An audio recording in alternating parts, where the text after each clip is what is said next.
What's up, fam? Welcome back to the Steep Stuff Podcast. I'm your host, James Loriello, and I'm excited to bring you guys a recording. This is going to be a live recording of the Barr Trail Mountain Race Elite Night that took place this past Friday, July... Was it the 18th? The 18th. Ooh, time flies. With a whole panelist of elite athletes that decided to show up and have a conversation just ahead of the Barr Trail Mountain Race that took place today. That would have been July the 20th, 2025. So I hope you guys enjoyed this one. Thanks for tuning in. Really appreciate your support. And without further ado, the Barr Trail Mountain Race Elite Night. Listen up, guys. The Steep Stuff Podcast is brought to you by Ultimate Direction USA. Guys, I am so excited. UD just dropped their new Race Vest 6-liter and Ultra Vest 12-liter in two beautiful aesthetic colors. You guys got to check these new vests out. They're dynamic in ways like that you just have never seen from an Ultimate Direction vest. Very stretchy, lots of storage, beautiful aesthetic colorways coming to you in a new, like a white and blue and an onyx and green. Just absolutely beautiful vests. I think these ones are just like some of the best products we've ever dropped, and I'm so excited for you guys to try them out. Hop on ultimatedirection.com and use code SteepStuffPod. Again, that's SteepStuffPod for 25% off your new vest. I mean, they're already affordably priced, but 25% off is just going to make it so much more affordable for folks in an already increasingly expensive trail running environment. So hop on ultimatedirection.com, get yourself a new vest, a pack, or any hydration solution, and let me know what you guys think. All right, guys, we're going to get started.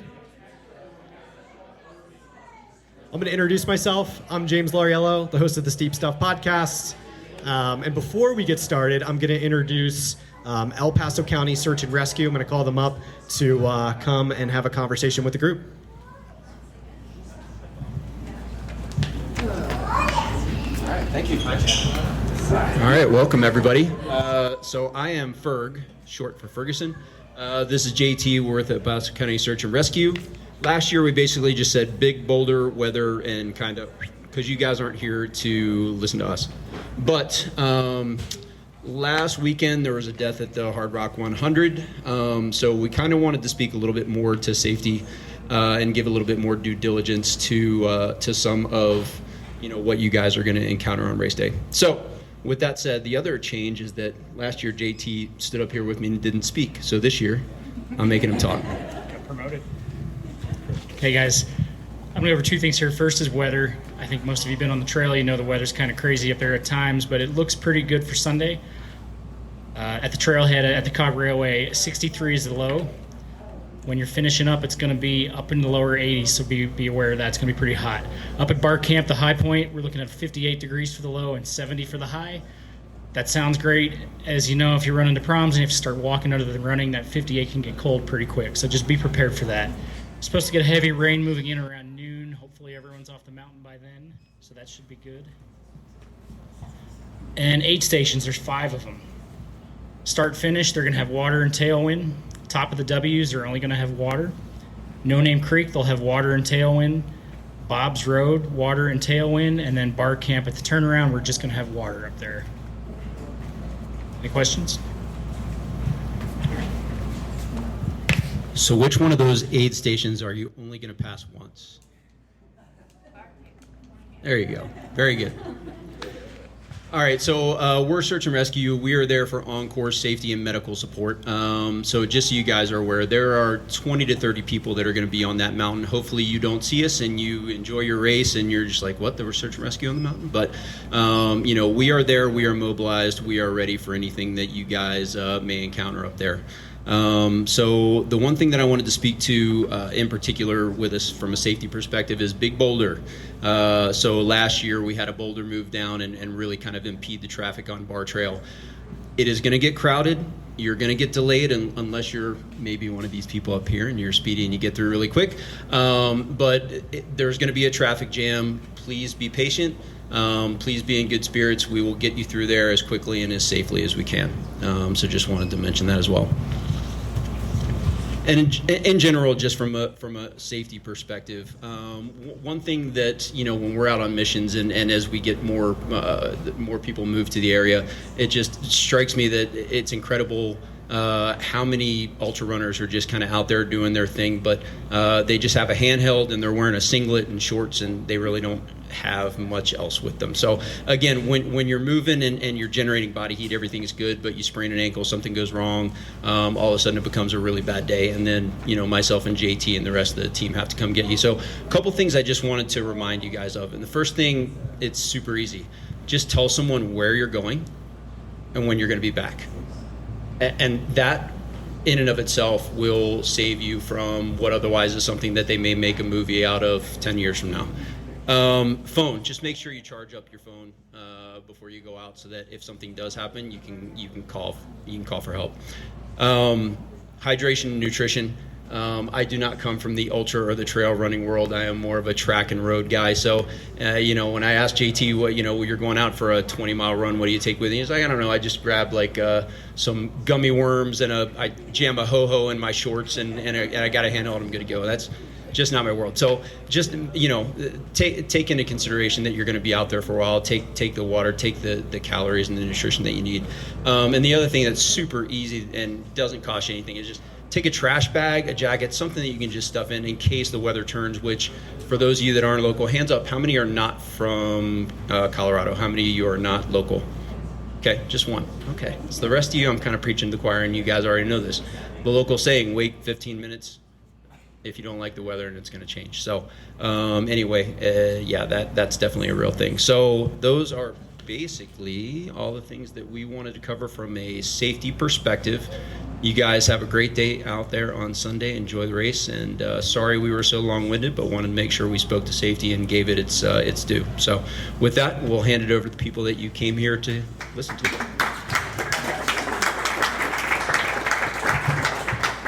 Thank you guys so much. All right, guys, before we get started, one of the things I love about this race is there's some history here. So before we get started, we're going to do a little raffle/trivia that we're going to ask the audience to get involved with. So the first question I have for you is, who founded this race? Who founded the Barr Trail Mountain Race? Matt Carpenter. All right, you win a prize. Where's Ron? You're getting a prize. All right, who else besides Matt Carpenter, founded the Barr Trail Mountain Race? I wish I had the Jeopardy music in the background. John? Nancy. That's right, Nancy Hobbs. John. I'll take it back there. All right, in what year was BTMR founded? You can find all this information on Instagram, by the way. 2000. Correct. Over here. Raise your hand up. All right. We're just getting started. How long is the course? How long is the BTMR? 12.6. Correct. All right, this one's a little ambiguous. How much vertical is there? I've seen on Strava anywhere between 30... What? Sorry. 36? I'd say 36. That's right.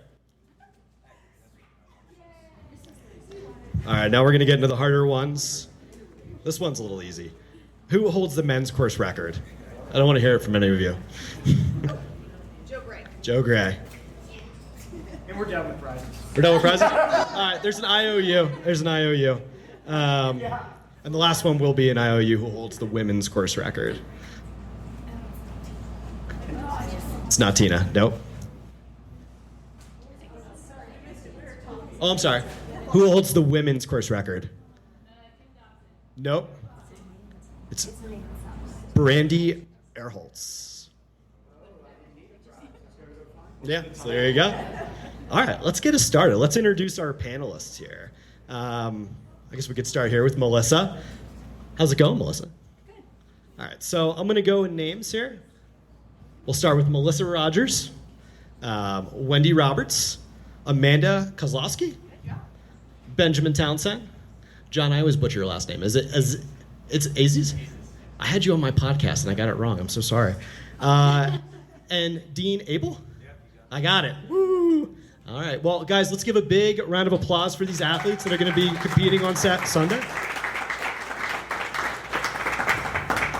All right. We'll start with you, Melissa. Are you still on mute or are you good? I think I'm good. You're good? All right. Am I good? Yeah? Woo! Okay. All right, so let's get into some questions. I'm curious, talk to me about your running journey. I started running in high school, but before that, I was, I guess, discovered by the high school coaches doing just the physical fitness test in middle school. I didn't know I was a runner. I guess my sister and I were fast, and they started recruiting us, and then I ran track and cross country in high school, and then took off 15 years, and then came back to running when I was 47. Wow, that's impressive. Yeah. So you're obviously in 40s, early 50s. What can you tell how it's got to be? You obviously train at a very high level. You're a very competitive athlete. Can you talk about that? How is it difficult as you age to be able to maintain the mileage and do things like that? I think that I don't have anything to compare it to because I started so late. So maybe if I started younger, I'd be like, well, I'm declining. But because I started later, it's kind of nice because I don't have to see that as much. So I like it. Yeah. I got to ask you about BTMR. You've had some great finishes here. What about this race excites you? The up and then the down. Okay. I like going all up and then all down. What do you like? What do you prefer more? The down. Your down is your style. Okay. Yeah, the down definitely. Okay. All right. That was my next question. Stylistically, I got to ask you this because this funny thing about this race is it ends on this weird uphill where you'll turn, go up. Do you guys like that? Do you not like it? You like it.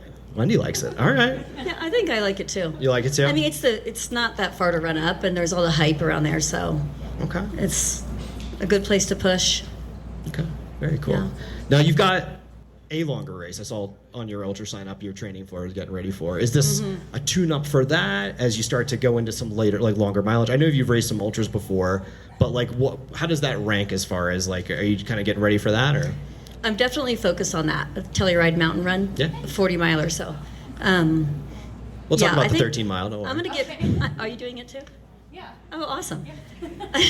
Well, I think I'm going to go back to focusing on ultra again after doing shorter runs races the last 2 years.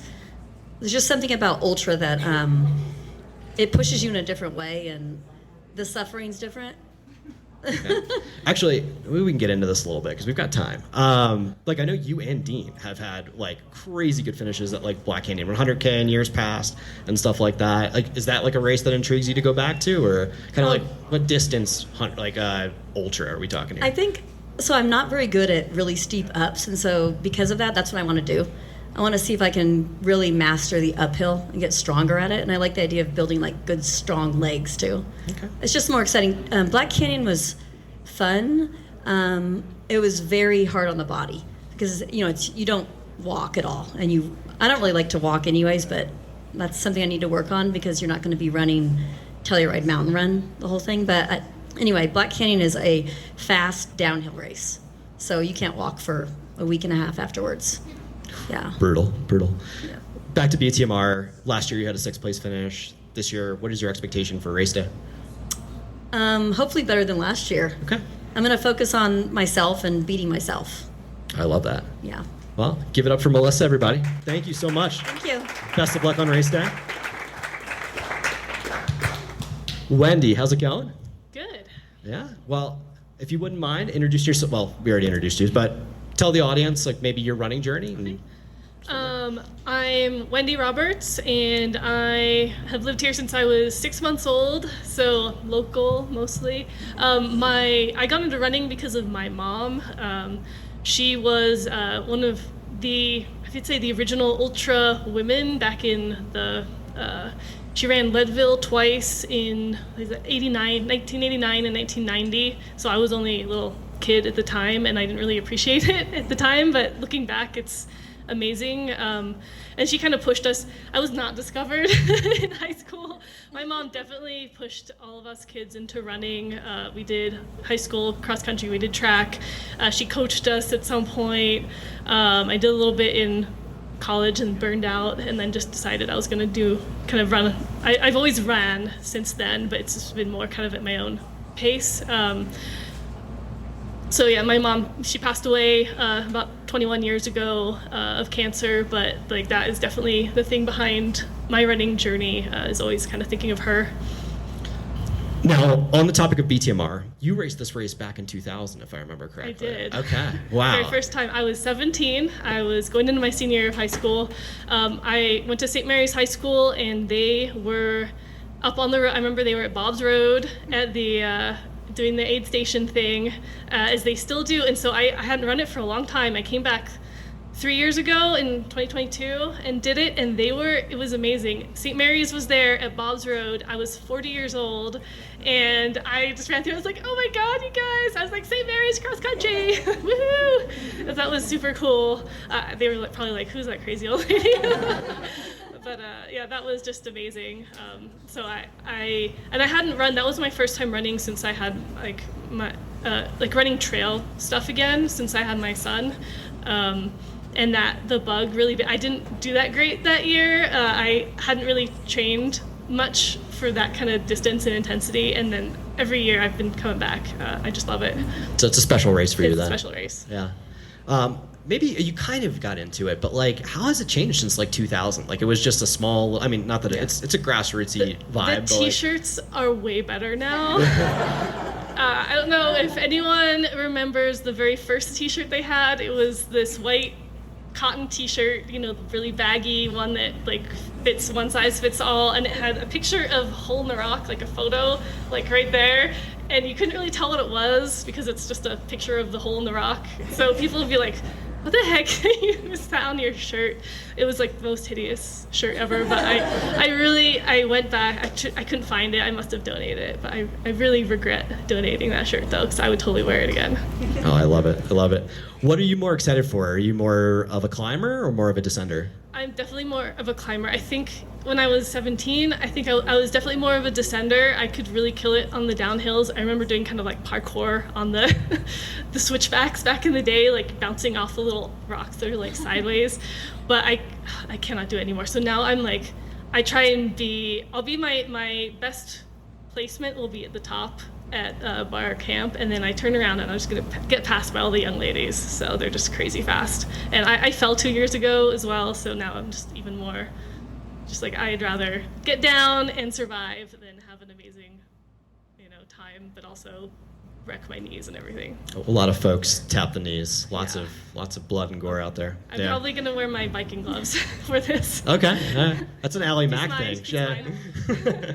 Very cool. What else do you have on the schedule for 2025? Let's see. Well, I'm just coming off of my first half Ironman. I did Coeur d'Alene 70.3. I might have discovered a new love. Ooh, talk about that. Yeah. I have always kind of tried to be a runner. I've never really thought of myself as a really good runner, and I've always had more of like that, the shoulders and more of like the build. And but I was never really a swimmer or anything. I did a little bit of it, but I picked it up this year just for fun. Started swimming twice a week, started biking, and I'm like, I'm getting better at these things. Like, I can actually see improvement where, like with running for me, it's like, not really getting better, getting a little bit worse over time, but I'm like, oh, biking, I'm getting better.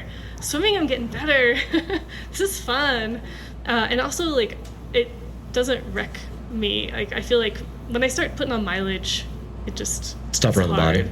Yeah, but I'm supposed to do the 50-miler Run Rabbit in September. I'm not doing Garden to Peak this year because I signed up for that. It's a week before the ascent, but I'm really nervous about it. I don't know if I'm going to get the volume in that I need. So. Oh, I think training for a marathon, like all that aerobic work, I'm sure you'll be, super fit and ready for that. I hope so. Yeah. Well, Wendy, thank you so much. I'm wishing you the best of luck on race day. Appreciate it. Yeah. Amanda, how's it going? Good. How are you? Good. Why don't you introduce yourself? Well, we kind of already did. I keep doing that again. Maybe talk about your running journey.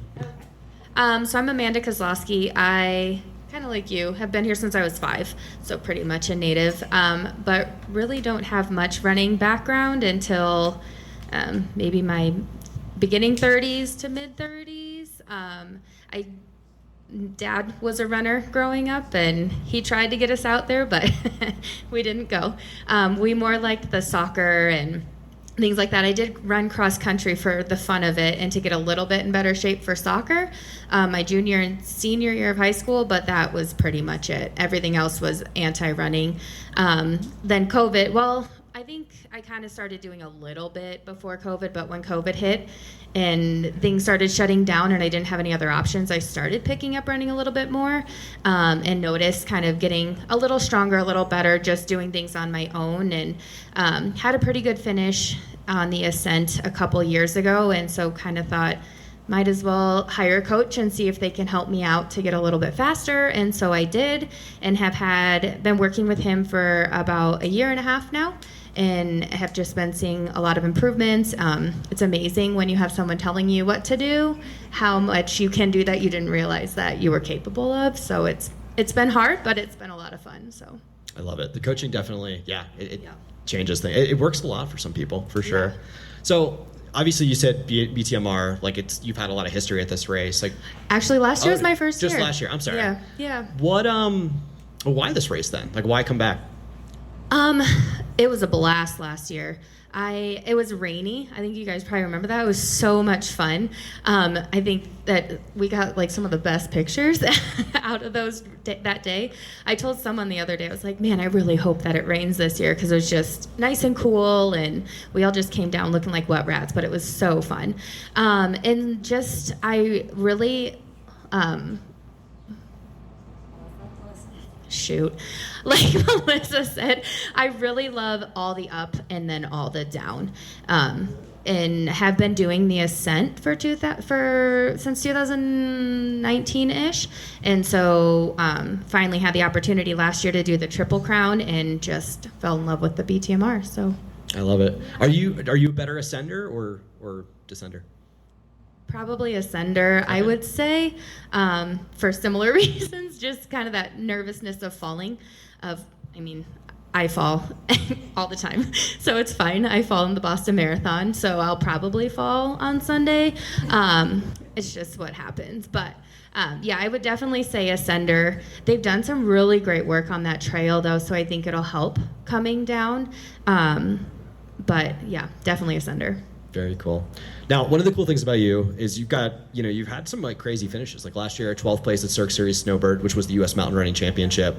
If I were to have you on the formal podcast, this is a question I would ask everybody. How was that race for you? I'm just so curious, because that was one of the most competitive races assembled on American soil in the last few years. Yeah, that one had Grayson Reen, who is, I think she's in the short series for the world, or for the U.S. for World Championship. Grayson Murphy? Grayson Murphy. Yeah, I said Grayson. No, you're good. That was literally one of my students like 12 years ago. Lord have mercy. So yeah, Grayson Murphy, and then Rachel, I always butcher her last name, but tons Tamacha, of... yep. Yeah. He knows them all. But I kind of went in, I did go in as... like an elite on that one, and I was like, my whole goal was just not to be the last elite competitor coming in. That one was so steep going up, which was awesome, but the steepness of the downhill just caught me way off guard. It was super fun though to be out there and toeing the line with some of the best athletes. Definitely one of the most competitive races I've been in, but it was a beautiful day and just super fun. The reason I ask it is because there was a week removed from, or it was a week before BTMR for you, correct? Yeah, it was. Then you go and get on the podium of BTMR. So this year you're a little fresher, right? That's what I keep telling myself too. I was trying to think back to last year. I said, you know what, because my goal this year is to break 2 hours. I don't know if it'll happen, but I'm like, you can do it because you were off of Cirque last year and your legs were beat up. So that's what I'm telling myself mentally to hopefully get me up there a little faster. So we'll see. Very cool. Very cool. Well, actually, what else is on your schedule for this year? So 2 weeks after BTMR, I'm going up to Jackson Hole for the Rendezvous. Ooh, it's a great race. Yeah, it's 6.1 and like 4,000 feet vertical. So that one's any excuse I can get to run in Jackson Hole, I'm taking it. And then I'm doing Telluride Mountain Run, but only the 13. Some of their little disclaimers about needing to be like that you could fall scared me a little bit, so I'm like, I'll go as short as possible. And then the Ascent, I'll do the Ascent as well. Very cool. Well, that's a stacked schedule. Wishing you the best of luck, and thank you so much. Thank you. Thank you. Let's go, Dean. Dean, how's it going? Good. Dean, I really, just appreciate you, and I actually, for the audience as well. Like, you've done a lot helping BTMR this year, and just putting all this together. Like, you were one of the main people around this. So, guys, please give a round of applause to Dean. Thank him. Thank you. You and I kind of know each other adjacently. So, like, what is your running journey, man? I've been wanting to actually talk to you about this for a while. So I guess if we go back to when it first started, when I was in middle school in 5th grade, we had a good kind of track and field program. Everybody did it for middle school. And I decided, my mom's 5'3", I'm super short if you guys can't tell. Same. And she was a hurdler, she said, when she was in high school. So I'm like, I'm a hurdler. I was terrible. Like, I was just wasting somebody's time, and my brother was a year older than me, just killing it in the 1.5 mile. So the coaches finally, after like the 4th meet, they're like, you're not doing this anymore. You're running the mile, and they made me run the mile. I did all right, ran through high school, kind of stopped after that. Like kind of similar to Melissa, didn't run for easily 15 to 17 years. And then I was out here by then. I was actually training for Nolan's in my mind, and I was doing Teller County Search and Rescue, and my friend Mitch was a runner on it. And he's like, well, you never run or race. He's like, why don't you come down and run the Tortoise and the Hare with me, and we'll do that. It was my first 5K in forever. And before the race started, with how it works, he's like, oh, let me see what your bib says. And it said 000, which means I start last in that race because it's kind of a handicap race with timing. So then I did better than I was expecting, and then my competitive edge just kicked in, and I got right back into running again. And just having this great community to run with, getting to know people, the big competitors you get to race against, it just was super fun for me. So, wow, super cool. What is your... let's talk about your journey with BTMR. Like, why BTMR? What, both of you, from your involvement at the race level as well as a competitor? This will be my 7th year in a row doing it. When I first wanted to get into it, it was extremely competitive, and the field that ran in the year before me was, amazing. And I just wanted to be able to race against those people, see how I stacked up. And so that kind of got my involvement. Then after that first race, I learned how much they were involved with the high school cross-country teams, which I thought was amazing. Growing up, we didn't have something like that. So getting to see what they give back to them was kind of really cool. And those kids, they really pump you up when you're like feeling pretty miserable, I don't ever eat the donuts or whatever they got, but still, they're inspirational is how I put it. It's nice to see them so amped up. So, and then just wanted to keep going and seeing what I could do to help and just keep that competitive edge with the race, and and making sure our locals come and run it and kind of represent was the idea. So no, I love it. It's such a great race. So yeah, I love it. Yeah, I've ran this the most out of any race. So very cool. What do you like better, the ascent or the descent? Definitely the descent. You're a better downhill runner. Oh yeah, way better. And Barr Trail is probably up there in easily my top 5 of favorite downhills, especially from Barr Camp down, or even right before No Name when you drop down to there. After that, it's just a cruise to me. So very cool. What else do you have on the schedule for this year? I'm kind of a procrastinator, so I'm waiting to get into Telluride Mountain Run 40. It sounds like I'm going to get in. He just has to wait till August when people start dropping. So I'll have that, and then I'm still procrastinating on URAY 50. I'm thinking about and I've paced twice or 3 times there, twice the last 50 of the 100, and then her when she did the 50, I paced the last 25. So I just feel like I have that course locked in. It's tons of ups and downs. You go over dinosaur tracks. It's really cool. So cool. Yeah, that's a tough course. I paced the 100-mile. Buddy did the 100-mile a couple years ago, and it's just I think the hardest part about that is you have to come back in and then go back out and then come back in. You're like, oh, that's my car. It's very easy to quit. Yeah. And I'm sure the 50 is no different. Just equally as just painful, terrible. Yeah. They're about 50% each. The 100 you spend half the race at Ironton, then come down to Fennel, and then in the 50 you just spend your whole time at the Fennel. Dude, you're a formidable ultra runner in your own right. You've had one of the things I remember a couple of years ago when you ran Black Canyon. You had a great finish there. Is there anything like that excites you to go back, or is it more some of these longer mountain stuff that gets you excited? I did Nolan's in 2020, and I want to go back and do that actually. Yeah. I love racing. Don't get me wrong, but I feel like I did great when I did accomplish Nolan's, but I felt like I left a lot of time out there. I was eating foot-long subs from Subway on my breaks, having a beer here and there, and I could probably take it a little more serious, Do you guys know what Nolan's is? No? Can you tell people what it is? So Nolan's 14er is an unofficial kind of challenge where you have to like provide tracking information. You connect the 14ers behind Buena Vista in one go. You have to break 60 hours, and it's about over 100 miles with the 14 peaks. You can do it supported or unsupported, so you can have people helping you, meeting you at places, going with you up the peaks. I mean, it can go. We just had a record get set, so the fastest guy now is under 36 hours. But you can easily be out there for 2 whole days, no sleep, no rest. So It's so cool. I was going to say rare air. That's kind of a pun because it's in thin air. So. Haha. Well, Dean, we talked about what's next. So thank you so much for coming on. Appreciate it. Thank you, James. Appreciate it. John's back on the hot seat. This is your James. third time. Yep. How's it going, buddy? Doing well. Yeah, excited here for third consecutive BTMR. Guys, let's give John a round of applause, along with his his wife and new baby. John's a new dad. How does it feel to be a new father?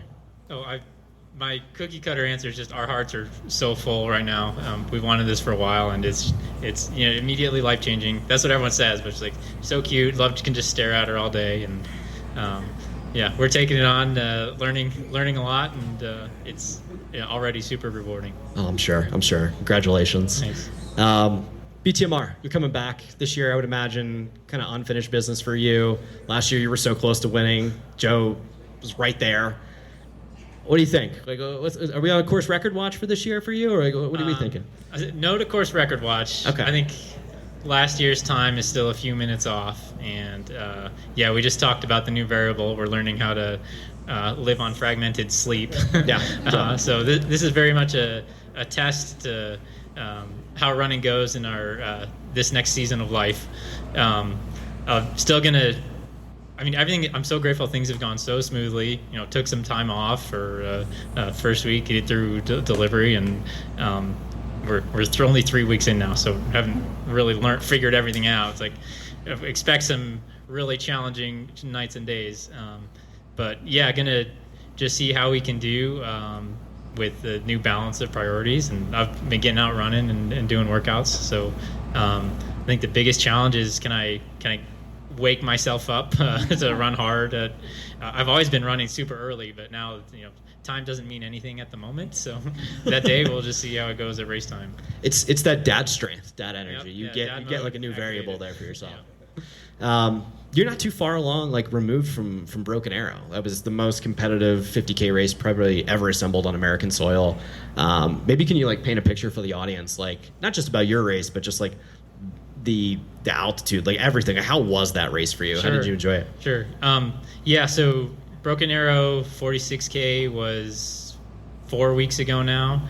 That comes out 28 something miles and has somewhere around 9,000 feet of gain. But that was this year's qualifying race for Team USA for the World Mountain Running Trail Championships.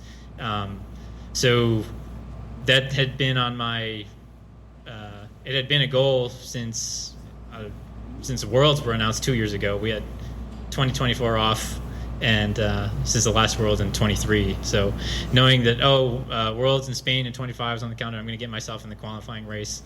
Though that was before baby was on the way. So nonetheless, still set it as a target race, and wanted to go throw down against a really incredible field. Had an okay build up. Life definitely happened this year beyond the baby. So both with managing some nagging injuries and just family things, it was somewhat of a challenging build-up. So going from, I actually won the last 2 qualifiers, Pikes Peak being one of them, and Formidable 50K. So going from winning the qualifier to 11th was, on paper that looks hard to swallow, but with just where things are at, I think it's a really honest assessment of where I'm at right now. So happy to just get through it, and that's a course where I easily could have. It's a 2-lapper, so that's another really mental game when you're coming halfway through and have to do all that climbing again. So I'm really proud. I positive split by 12 minutes, but you could easily make that a 40-minute positive split if you're just reduced to really stumbling in. So glad I hung on, and there's still 10 places behind me are all stout guys coming in, so really pleased with the result despite it not being a qualifier. and not even sure I would have been able to go and leave these two at home. No, that makes sense. That makes sense. I mean, the baby was born, what, a couple days after you got So back? that's another thing. So it's a high demand race. Everybody wanted to get in, so you had to pretty much commit back in December that you were going to go do it. And so if you start counting weeks and things, you can imagine we probably had just found out that we were having a child. And I counted it up. It's like, okay, race weekend, Tara, you're going to be 34 and a half weeks pregnant. And that time's like, okay, like I think there's a pretty good chance we can go and come back, get a little bit closer. And we're only like 2 or 3 weeks out. And it's like, shoot, it's 35 and a half weeks. Ooh. And just that 1 week, like in my head, like, should I go? I don't know. And then, so that was 4 weeks ago. I don't know if we said on the mic yet, but we talked before. Baby Roslyn is 3 weeks old now. So came back on Sunday, and she came almost a month early that Friday. Wow. And we were doing a post-analysis, like, okay, if you had called me when your water broke, like, and I tried to get to the airport, like, I would have ended up being 2 hours late. So glad it all worked out, but it was like, yeah, it's just interesting, exciting, nerve-wracking, all the emotions you can imagine. I love it. It is. It's all the emotions. This year, with things up in the air, do you think you'll be going back to Pikes? Yeah, so I said to Dean, I don't know, 20 minutes ago, if I'm not hurt on Monday, I'm going to go register for the marathon. I love it. All right. I would be our 4-time champion. 3 right now. John, thank you so much for coming. I really appreciate it. And congratulations again. Thank you. Yeah, thank you. What's up, buddy? Mr. Benjamin Townsend, how's it going? Doing good, man. How are you doing? Good. It's like your 6th time on the podcast. Yeah. 5th or 6th. Gotta a local to the podcast. keep these going. Yeah. How you feeling? Feeling good. Yeah. Well, thanks for coming on. For the audience that might not be familiar with you, maybe talk a little bit about your running journey. Yeah, so I'm Benjamin Townsend. I'm born in Colorado Springs. I started running in middle school a little bit, just kind of doing stuff here and there. I mean, I've been running my whole life, but started taking it a little bit more seriously. And then through high school, just kind of always did trails in the summer as sort of a prep for cross country. And then when it sort of came down to it with COVID and all these weird scholarship things going on, college started to look a little difficult to do. And I had been talking with some schools, but it was kind of up in the air, and I'd really pushed it off too late. So I decided, instead of running D1 college, to pursue trail and mountain running instead. And then been in that for about 3, I think this is my 4th year now. So it's been a fun ride. And you're starting to see the results now. Yeah, finally. You want to talk a little bit about Broken Arrow?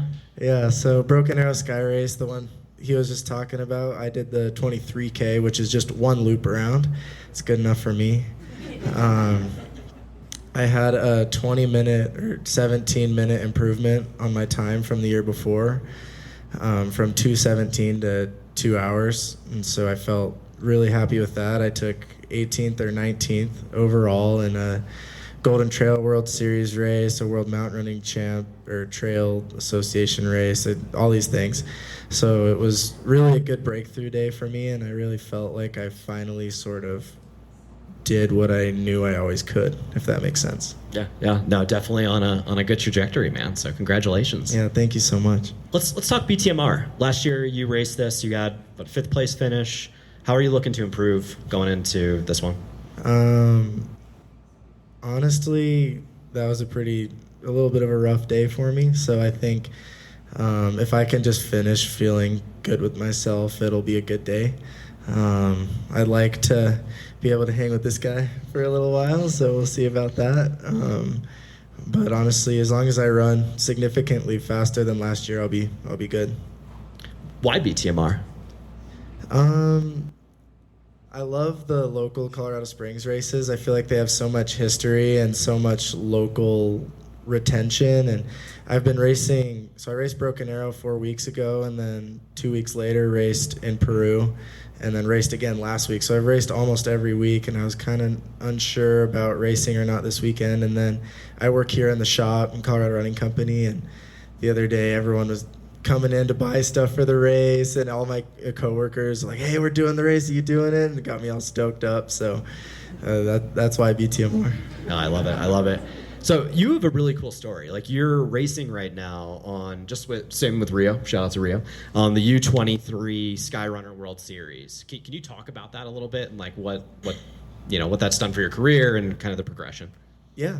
So this is my second year a part of this series, and essentially what they did is created so in cycling it's big, under 23, and then you kind of move into elite. As of now in trail, there really wasn't anything. Like for U23, it was like you really just have to race the best in the world until you are good enough to race the best in the world. So Skyrunning World Series, if you're not familiar, is the most steep, most technical form of trail racing that exists. And they came out and made an under 23 series focused more towards their shorter races to sort of give an outlet for younger athletes to get some more highlight and be able to race each other and not just say, well, I was 18th against 18 30-year-olds. You know what I mean? And in endurance training, that's when you're your peak. So it's been really fun to be able to be a part of that series and be able to travel the world a little bit. And they help me with money and travel places. And I've been to I think 5 or 6 countries since joining it. So it's been a fantastic opportunity. Can you tell the audience like some of the races you did this year? Yeah, so earlier this year in April, I raced in Spain. Then May, I did back-to-back weeks in Malaysia and then Japan.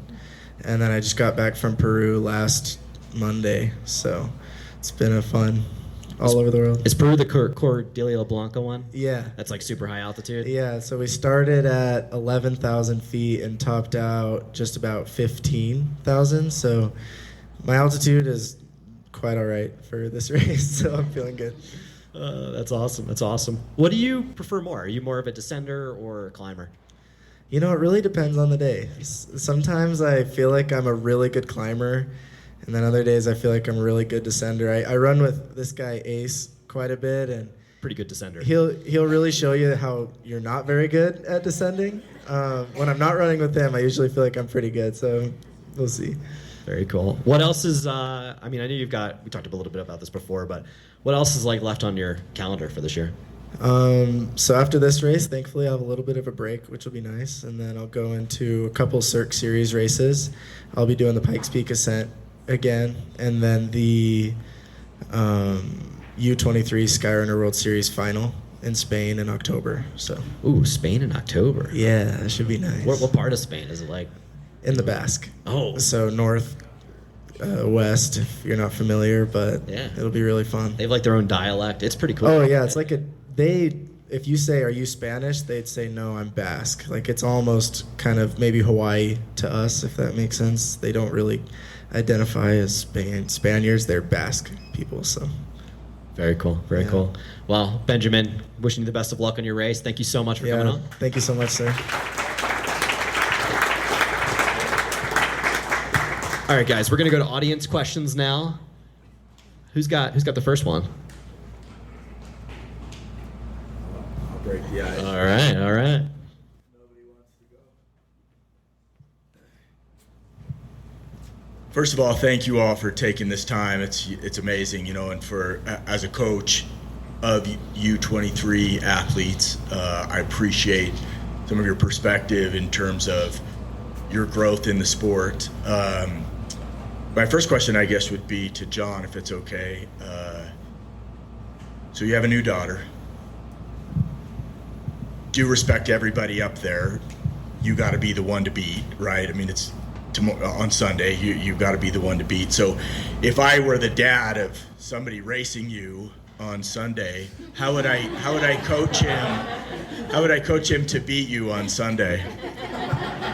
Is this something? Okay.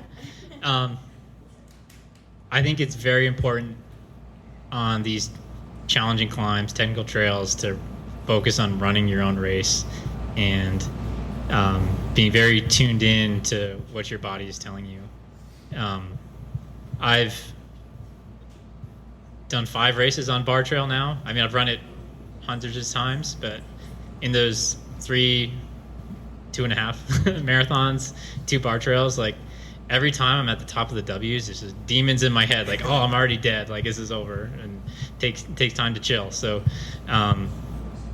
it's hard, and I still might mess up. Other competitors might mess up. So if you're just focused on where you're at and trying on that day to advance that farther than where you've been before, that alone might put you ahead of another person. And then plus there's just so many variables that someone could not be feeling good on the day and they come back to you. So I just put the emphasis on running your own race. Awesome. Thank you for that. And hope you get amazing sleep, right? Hope you're first rate that morning. And congratulations. That's an amazing. You're in for an unbelievable next 50, 60 years. So congratulations. Thank you. Thanks. Thank you, sir. All right. Next audience question. At least 2 of you said you started really running later in life. And I have a similar story. I played soccer, hated running. There was nothing worse on the planet than running until she talked me into it when I couldn't play soccer anymore because I wasn't fit enough. Now I run and I don't play sports. How do you go starting running late in life to being so good you're sitting in this group? Genetics? Is there some training secret? Because I started running when I was younger, I feel like the foundation was kind of built, even though I took a lot of time off. And also the mentality, and not to limit yourself. Like don't say I'm older now, so I need to keep it slow or I have to walk this portion, or just believe in yourself and believe that you can do what younger people can do. I think it's all about the mind frame, really. And get lots of rest, if you can. Yeah, I didn't run when I was younger, so I was very much like you, where I had soccer and running sucked. And I think I kind of got into the gym scene first, and then started working on strength stuff. I would definitely encourage that for runners, is just building that strength. A lot of people don't know, but TRX, it's a suspension training program, and I'm an instructor for that. That builds a lot with your core and just different things. So I think all of that fed into why running was becoming more successful. And then, like you said, once you start feeling like that success, you then start thinking, oh, I can do this, and I can push myself harder. It's nice to have someone who will push you that's so close to you.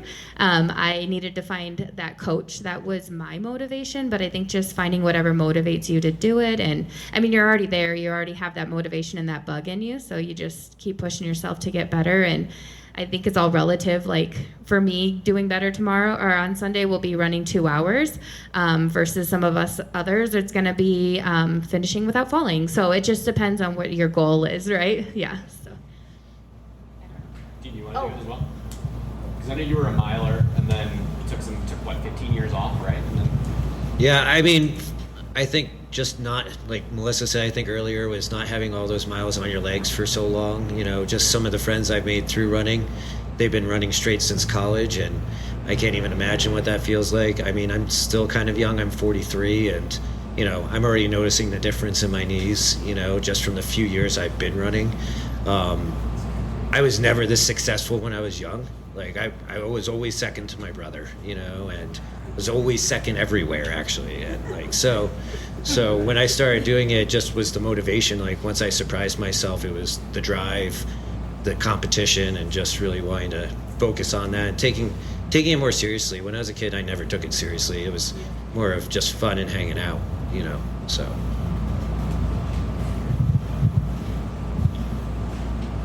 Got one in the back. What's the most fun race each of you have run in? Ooh, that's a good one. Do I have to go first?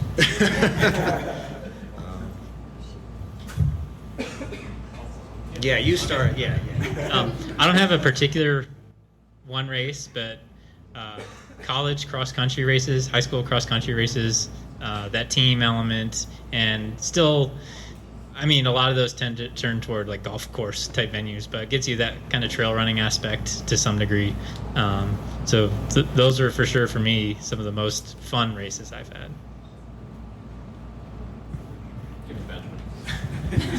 I'll figure it out.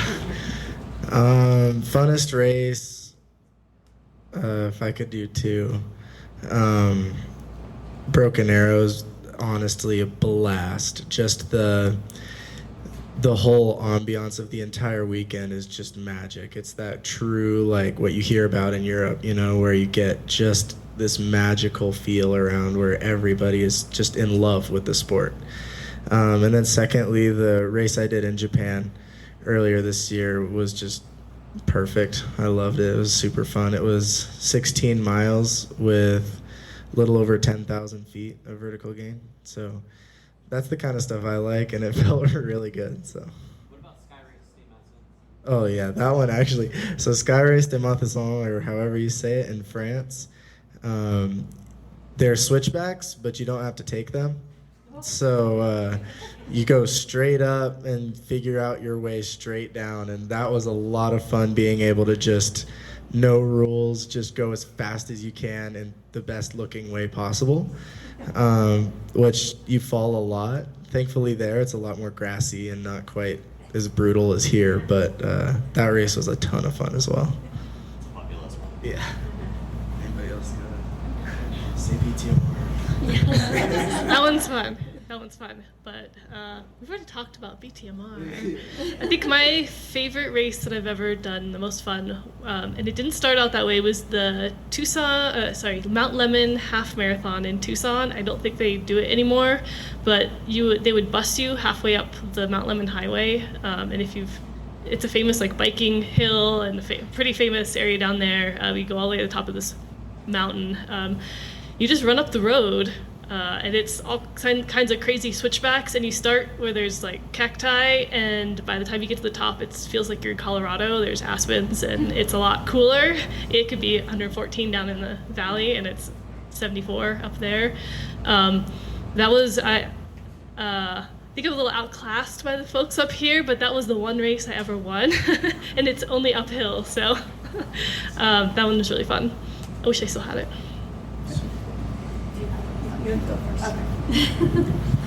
I tend to mix it up with road and trail, so I'm not just straight trail, but I would say favorite road race is probably Chicago Marathon.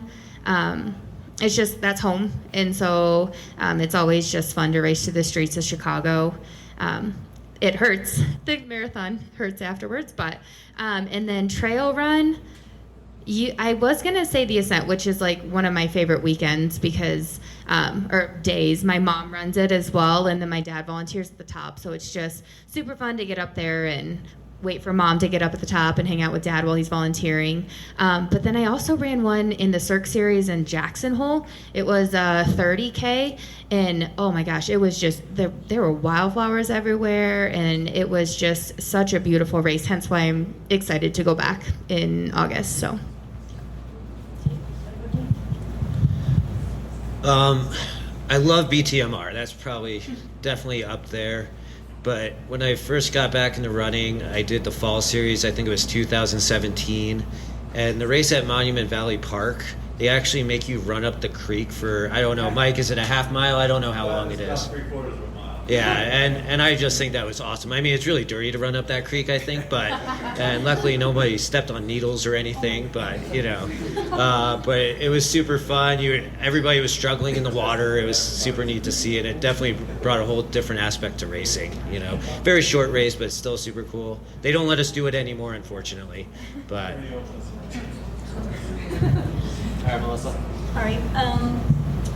I think Javelina 100 was probably the funnest race. Just the aid stations, they're every 4 miles, and the hype and the party. I mean, it wasn't the most beautiful race, if, it's desert and stuff. So for trail races, I really liked Crested Butte Ultra, because it was just beautiful. And it was in the fall, so lots of color, and those are my top two. For Javelina, did you wear? Everybody wears a Halloween costume. Did you do one? No, I just wore a regular running outfit. Right. Yeah, it was too hot. Yeah, for sure. All right. Anybody else? Audience questions? A quick one. Favorite distance and like why, or if you're like prefer super elevation gain course, downhill, uphill. That's a good one. Some ultra versus ultra. Favorite distance. I like uphill races. I was thinking about it. The only races I ever won, which was the Mount Lemon, and then when I was in high school, I won the Salida Spiral Hill one, and I think I did. There's another one. I think the Ultra last year, the Great Divide Ultra, super hilly up in Mueller.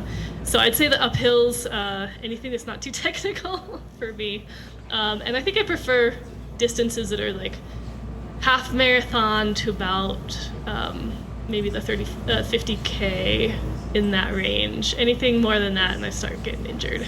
And anything faster than that and it's like, you're just killing yourself for however long. I would say, I got this one. There we go. Thanks, guys. For road, I would say 10K. They're just super speedy and fast. I was in Chicago for a 10-mile race, so just coming from that elevation going down, that was super fun to be fast. And then for trail, I would say anywhere between half marathon to 18 milers, so that 30K range. And then like you said, like the up is super fun, or if it's up and down, but the up, down, up, down, up, down is very taxing, so yeah. I like technical. That's what I really enjoy. For my distance, it's not really a distance. It's just the time frame, like an hour and a half to 2.5 hours. Then I'm not like completely dead for weeks on end, and I can like bounce back and somewhat hobble the next week. So that's kind of my time frame. Let's see. Probably not absolute, but just current season, like marathon to 50K distance. On the road, I just found. I love running 10Ks, but my competitiveness going from 10K to marathon, I just get so much better. So even though you got to suffer for longer, I enjoy that I can compete at a higher level there. They'll get into the trails, like starting to, I don't know, I want to do it all. So one season at a time. Interested in going to doing some VKs, get out to East Coast, do Loon Mountain again, Mount Washington, that'd be fun to do. Eventually do some kind of 100 or other ultra, but current season definitely half marathon, 50K distance, and to the element Dean was adding about terrain. I like to be able to roll, get the pace going. I don't want to be too slowed down by the technicality of it, so I want to open up the legs and get rolling. I don't know if you could tell already, but I like it really steep and technical. The gnarlier it is, the better for the most part. I really like it when you kind of get hands-on, scramble, kind of stuff like that. For time, I'd probably say, or how long, maybe half marathon to 20 miles, somewhere 2 to 3 hours, I think feels really good. It is fun to jump in races like this, though, that are a little faster and just kind of see what you can do at an hour and a half or so. What's the shoe choice on race day? What are you guys racing in? I'm gonna plug the North Face here. I'll be racing in the North Face Vective Sky 2. I am looking for a sponsor.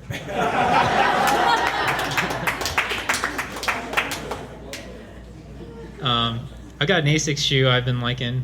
I couldn't even tell you what it is. Asics. Though running in it today, I actually had some issues with the tongue, so I might switch to an Adidas one. It'll be a game day, but probably Asics. I wore that at Broken Arrow, worked pretty well.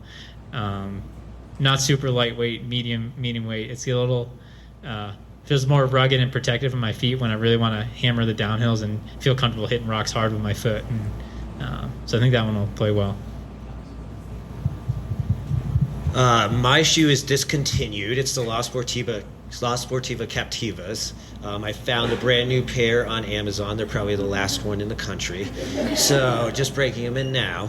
No one likes them, and that's why they got discontinued. I'm the only one that seems to like them, but I love them. So, see? I actually recently, I'm like still up in the air about my trail shoes right now. I was running in Asics Trabucos. They felt a little heavy and fat on my feet, so now I'm in Asics Fujis. They're a little less stable, so I'm still on the fence about them, but that's what I'm going with. First race in them, so we'll see how it goes. I think I got it here. Right, Colorado Running Company. I'm a wide, square-toed overpronator, so I pretty much run in like Brooks Adrenaline all the time, but unfortunately there's no longer really a good trail shoe from Brooks. Last year I was running in Cascadia, I was getting horrible blisters, and then I switched to the Topo Mountain Racer, and the wide, square toe boxes are wonderful, so I think I'll keep going with those. I might have to get slightly bigger ones, but yeah, they've been treating me pretty well. And mine's the La Sportiva Prodigo Pro. Is that how you say it? Prodigio. That's it. That's the one I'm running in. I really love those. You do have to break them in, though. It takes a little time. Yeah. Good shoe. You should see the new Maxes we're coming out with. Anybody else?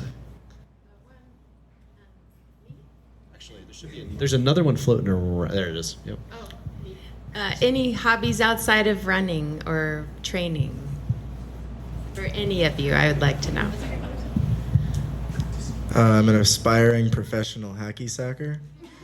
I even did it in 3 countries in one day one time, so that's my fun fact. Skiing is probably my biggest other time sink outside of work and family and running. I don't do it all year round, but try to get as many days in as I can in the winter. Then food, baking, coffee, yeah, all those things that complement running well. Is that Alpine, Nordic? What? Both. All of it. Yeah. So mostly Alpine since childhood. Started picking up some, like so many others, got a backcountry and skimo set up in 2020. When, yeah. John, what do you like to make? Cookies, cinnamon bread. No, well, we might try sourdough. I don't know. We picked up some good loaves at the farmers market in Black Forest last weekend. And, we'll either go keep spending our money there or try to bake some. No. So hobby, not super intense. I'm a dog dad outside of running, so we have a basset hound and a coon hound, so that takes up a lot of our time afterwards. We do ski and snow. I snowboard, she skis, and then I've got her to play tennis once. Got to get her back out there again because tennis is. If you haven't played, it's really fun. It's a lot of running, so for runners, it's perfect, and it's just no pressure, So. I would definitely say traveling, which is not a cheap hobby, but it's another reason why I kind of took on this running a little bit to see if I could go and run in some really cool places. So kind of using running as an excuse to travel. Yeah, that would be my main hobby outside of running. Actually, my day job, I'm a technical writer, so now that it's my job, it's not so fun anymore. I used to be more of a fun writer, and I do actually edit for our local Pikes Peak Roadrunner newsletter as well. And I like to read books, so I'm kind of an introvert type, so. And mine's, I guess, the same as Dean's. The dogs, I ski, and then, I used to be a bodybuilder, so that was something I'd like to get back in the gym more and get back to that hobby, so. Very cool. Real. Who inspires you guys to keep running, whether it's like family, friends, professionals? Who can inspire you to start and who inspires you to keep going? My boyfriend Dean inspires me to keep running. He will do it and go no matter what. Like if he doesn't feel good, if we're busy, he keeps me accountable. I already mentioned my mom.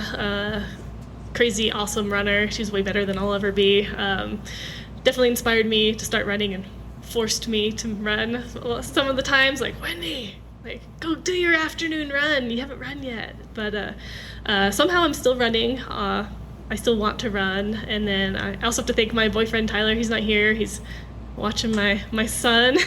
So without someone there to, like, it's really hard to get miles in when you have a child. So I really, really appreciate him for doing that. And I don't know how I would be on the trails at all without that. I would say kind of watching like local runners like Tina Mascarenas, Allie Mack, like they're very, very inspirational. But on a more personal level, definitely my mom and dad were both athletes growing up. And so I think it was kind of just driven into our blood, just that competitiveness and wanting to be better. And they're both still crushing it, both going up the incline. And mom's still going to walk the ascent with me on September 20th. Yeah. I think. And then gotta say to my husband as well, he let me go part-time as a teacher so that I could put more focus into training with my coach. So just all of the people that like to hear your stories and are just there to support you are amazing. So. I guess I would go with Melissa as one. Yesterday I didn't want to run. I was tired. Our basset hound's been a little sick, keeping us up at night. And when I got off work, it was about to rain. I was just like, nope, I'm not running. And she made me get in the car and drove over to the fossil beds and got a short run in before it rained. We got rained on a little bit. And then more motivation is, I'm pretty much strictly trail, unless I have to run on the road in the winter or something, because we live up in Teller County. And it's just seeing all that wildlife, finding those old mysterious cabins, sometimes finding some cool rock or gem. I mean, you just never know what's going to happen when you're out there. I actually purposely leave my phone in the car now. I know search and rescue doesn't like hearing that. But I feel like it's bad luck, bringing it with me. I feel like I'm always going to see something cool if I don't have it with me, and just being out in nature. And that's what brought me to Colorado in general, so. Yeah, I don't think I have a person or a few individuals who drive me, but it's become part of my identity and my community, and I still enjoy it. So that I just like the lifestyle right now. So that's for that reason I want to keep doing it. And because of that, it's a time sink. So doing it with so many other people and engaging with the community, that's a rewarding aspect too. So it's how I socialize. It's how I have fun. So I think those are the things that keep me going versus a particular person. I would say similar to John, not as much a person, but to eventually reach the top of the sport and be the best, I think is what drives me a lot. I also absolutely just love to run. So just getting out there for me is not necessarily like I need to be inspired to do it. It's I have to do it just for me. I don't feel like they all say, instead of getting hangry, my family all says I get rungry because I didn't run. So I think I really need it and absolutely love doing it. So that's what inspires me the most.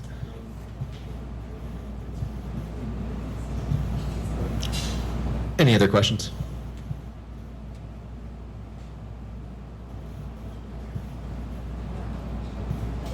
No? Nobody? All right, I think that concludes our night. Guys, thank you so much. Oh, one last thing. Is anybody running tomorrow? Show of hands. Anybody going to be running tomorrow? Anna? Yeah, there's a shakeout tomorrow at 8 a.m. Be here. Yeah. Awesome. You're going in Austin Bluffs? It is in Austin Bluffs. Yep. So, if you've not run in Austin Bluffs open space, make sure you come in the morning because, well, actually don't come. It's a hidden gem. It is an absolute hidden gem. We'll have some refreshments and coffee afterwards, so show up, and some raffle items. Awesome. Well, guys, thank you so much for coming out. Thank you to our panelists, and thank you to Colorado Running Company for putting this on. Thank you, guys.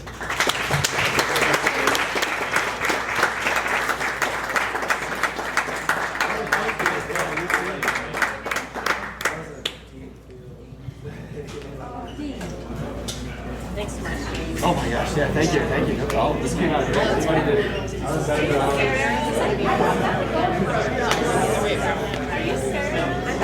Oh, I know why, because I do, like, I think I'm accepted into the seats. And then I decided to go to Aaron and Townsend, like, having a day. We're going to be there again.